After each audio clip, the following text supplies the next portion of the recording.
Talvez o primeiro ponto a se pensar em relação a esse tema é que todos nós somos livres para ir e vir.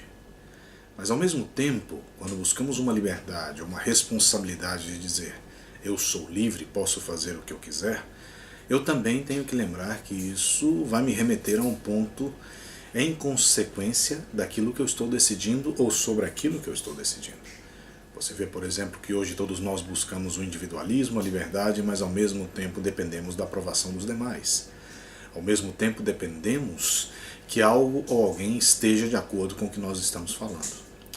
Em verdade, a ideia das relações surge, para mim, quando você se torna livre dentro do seu processo de pensar em relação ao direito de outra pessoa. Ou seja, quando você é capaz de respeitar a liberdade do outro, ou quando o outro é capaz de respeitar a sua liberdade. Isso também implica em você ser capaz de reconhecer as consequências. A liberdade ela é livre, mas as consequências são pautadas de uma responsabilidade que cedo ou tarde elas aparecem. Ou seja, não me vale de nada ou não me adianta nada querer ser livre quando surgem as consequências, eu também me achar livre para assumi-las ou não.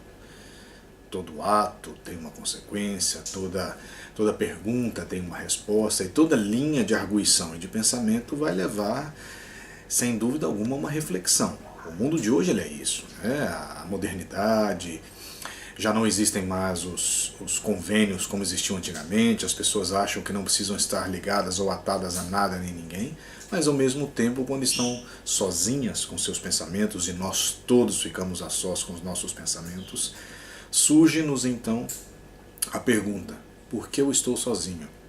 Nós podemos ignorar, dizer, bom, eu também não preciso de pessoas. Vale lembrar que ninguém vive sozinho, mesmo nos nossos pensamentos nós temos as memórias, as recordações de momentos que vivemos, e isso implica em não estar sozinho. Então a liberdade dentro das relações da interdependência surge para mim quando essa liberdade ela é dependente de algo. Por que a sua liberdade depende de algo? Ela depende de algo ou não depende de algo? Nas profissões, no nosso trabalho, na nossa vida, seja ela espiritual, material, pessoal, sentimental, o que nos faz ser dependentes de algo ou alguém? E até onde a minha liberdade existe, se essa liberdade que eu tanto busco, ela é imaginada e ela deve ser alcançada por mim ou por aquilo que eu acredito que sou um eu interior. Esse eu interior ele vai manifestar dentro dos seus padrões também subconscientes. Ou seja, o seu subconsciente aí vai te dizer que não necessariamente você tem que ser aquilo que você está mostrando para as pessoas. Mas a pergunta, o que é que você mostra para as pessoas? Então a liberdade talvez seja quando você consegue ser você mesmo. Talvez quando você já não precisa representar nenhum papel, ou não precisa representar nenhum papel para viver dependendo de algo, ou que as pessoas dependam de você. De todas as formas, isso vai nos levar a dois pontos curiosos, a ignorância e a arrogância. A ignorância do que eu ignoro ou a arrogância do que eu acho que eu estou correto. Qual dos dois pontos para você consegue ser a linha divisora ou a linha divisória entre a sua liberdade e a sua necessidade? Se existe uma liberdade, existe uma necessidade. Se existe uma necessidade, não necessariamente pode existir a sensação ou o desejo de uma liberdade.